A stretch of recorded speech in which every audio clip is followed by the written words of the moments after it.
학원 근처에 괜찮은 아파트가 나왔더라고요. 사실 아파트는 공동체 생활이라 감수해야 할 것이 많다고 들었었거든요. 그런데 아이들도 이제 다 크니 학교 가기도 번거롭고 친구 만나러 가기는 불편해 하더라고요. 아이들 학교와 학원도 멀어서 그간 제가 데려다 주고 냈었거든요. 그래서 2차저차 남편과 상의 끝에 그 아파트에 입주하기로 마음먹었습니다.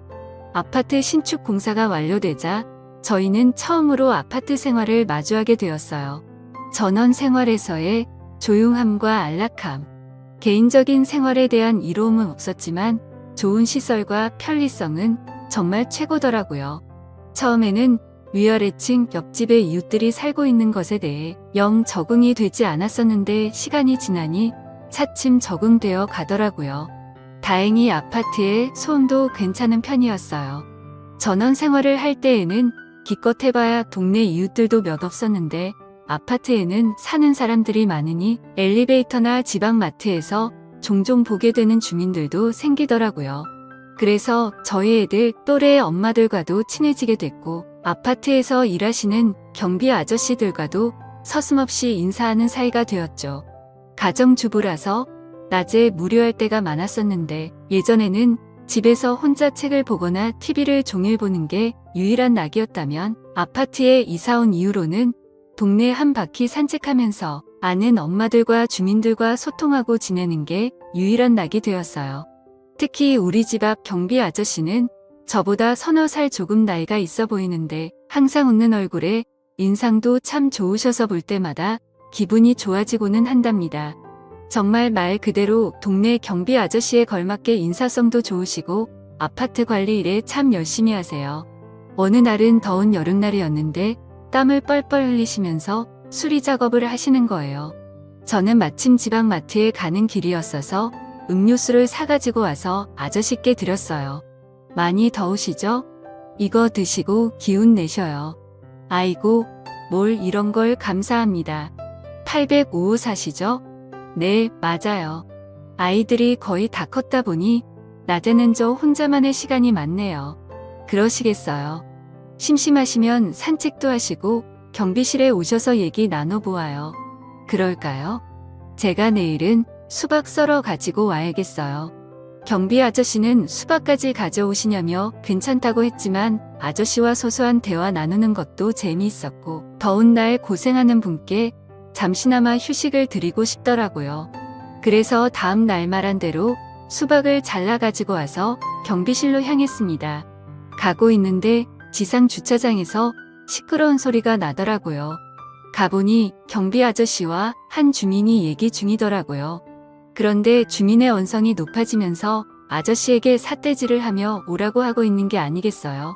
걱정이 돼서 얼른 가고 왔습니다.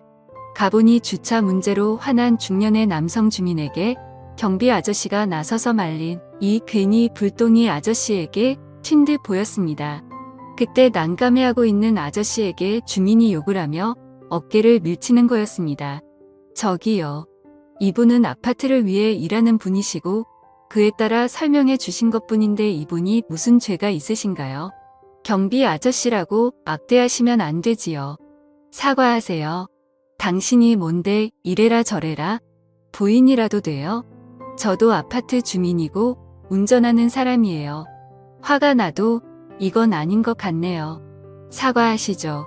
잠시 후 그 주민은 머쓱한 표정을 지으며 경비 아저씨께 사과를 하더군요. 흥분을 가라앉힌 주민은 본인이 예민했다면서 죄송하다 말하고 자리를 뜨더군요. 저는 수박을 들고 아저씨와 함께 경비실로 갔습니다.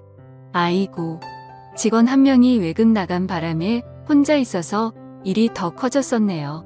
별일 아니에요. 이 일하다 보면 이런 일 수두룩 한답니다. 아무튼 고맙습니다. 갑질도 아니고 저런 식은 지나칠 수 없었네요. 기죽지 마시고 힘내세요. 아저씨.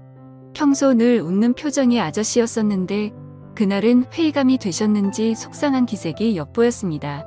아저씨와 수박을 먹고 있는데 그때 아저씨에게 전화 한 통이 걸려왔어요. 딸이더군요. 딸이 대학생인데 공부를 열심히 잘 안다고 하더라고요. 이번에 장학금도 타왔다고 하더군요. 경비 일을 하시는 아버지 보고 조금만 참으시라며 본인이 졸업하고 취업해서 용돈만이 드릴 거라고 하더라고요. 알고 보니 아저씨는 오래전부터 아내와 사별했고 딸 하나를 홀로 키웠다고 해요. 남자 혼자서 딸을 키웠으니 얼마나 고생이 많았을까요? 생각해보니 딱 하더라고요. 그리고 열심히 살아온 경비 아저씨가 대견해 보이고 응원해주고 싶었어요. 그래서 좋은 말 많이 해줬습니다. 그날 이후로 저희들은 친구처럼 더욱 가까워진 것 같았어요. 낮에 시간 나면 음식을 들고 그곳에 찾아가곤 했습니다. 동시간대에 같이 일하시는 분이 계실 때 더욱 화기애애해졌는데 그분이 좀 화통하고 지구진 면도 있으시더라고요. 어느 날은 저희 둘이 연인 같다며 막문감을 하시는 거예요. 그런데 아저씨는 어쩌고 하면서도 기분이 싫지 않은 듯 보였어요. 저도 왜 그런지 모르겠는데 싫지 않더라고요. 그렇게 하루하루 지날수록 아저씨와 자주 만나다 보니 집에 있는 바깥 양반보다 하루를 함께하는 시간이 더욱 긴 것처럼 느껴지더군요. 하긴 우리 남편은 아침과 저녁 늦게 밥 먹을 때만 보잖아요. 요새 아저씨와 나누는 대화가 재밌고 그 시간이 너무 좋은 나머지 남편은 뒷전이 되더군요. 한 번은 남편이 조금 일찍 퇴근한다고 했었는데 아저씨와 대화하느라 시간 가는 줄 몰랐어서 깜빡 잊은 게 아니겠어요. 그래서 후다닥 집에 가서 대충 있는 반찬으로 저녁을 주기도 했네요.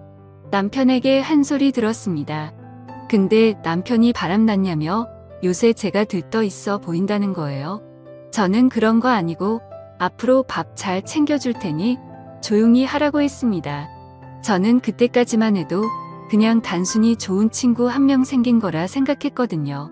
그런데 사람이 마음을 한 번 먹으면 확연히 달라지기도 하는가 봅니다. 문제의 그날이었어요. 제 마음속에 진심을 확인하게 된 날이요. 남편이 출근을 하고 11시쯤이었을 거예요. 어느 때처럼 아침 뉴스를 보며 청소기를 돌리고 있었어요. 그 전날 청소를 안 해서 그런지 먼지가 유독 쌓였길래 베란다 문뿐만 아니라 현관문까지 살짝 열었었죠.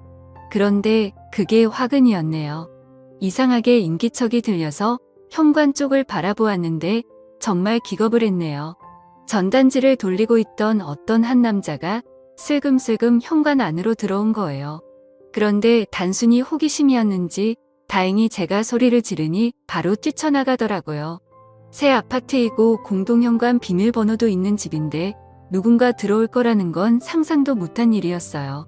저는 너무 놀라 주저앉았고 잠시 후 경비 아저씨에게 호출을 했어요. 아저씨는 괜찮냐고 하면서 저희 집으로 달려오셨어요.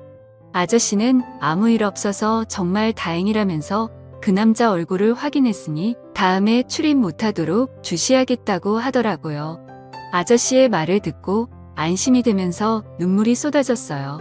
그러자 경비 아저씨는 저를 위로해주다가 갑자기 저를 좋아한다며 제게 고백을 하더라고요. 사실 저도 그 아저씨가 마음에 있었고 그 상황에 저를 위로해주는 모습에 더 마음이 가고 말았죠. 그래서 저도 대답을 했습니다. 아저씨, 저도 제 마음을 잘 몰랐었는데 저도 아저씨를 좋아하는 것 같아요. 그렇게 저희는 서로의 마음을 확인한 후 다음을 기약했습니다. 아저씨는 혼자 있지만 전 가정이 있는 여자로서 질책을 받는 건 맞다고 생각돼요. 그렇지만 이제서야 제 운명을 만난 것 같은 느낌은 저만의 착각인 걸까요? 조건이나 모든 걸 따지지 않고도 그 사람 자체가 너무 좋은 게 저는 인연이라고 생각되는데 혹시 가정이 있는 분 중에 이런 느낌 받으신 적 있을까요? 지금도 제 머릿속에 박한 남편은 한 개도 생각이 나질 않아요. 온통 아저씨만 떠오르고 제가 정신 나간 건지 그냥 연애하는 기분을 느껴서 그런 건지 정말 여러 의견 듣고 싶네요. 지금까지 제 사연을 들어주셔서 감사드립니다. 구독과 좋아요 부탁드려요. 감사합니다.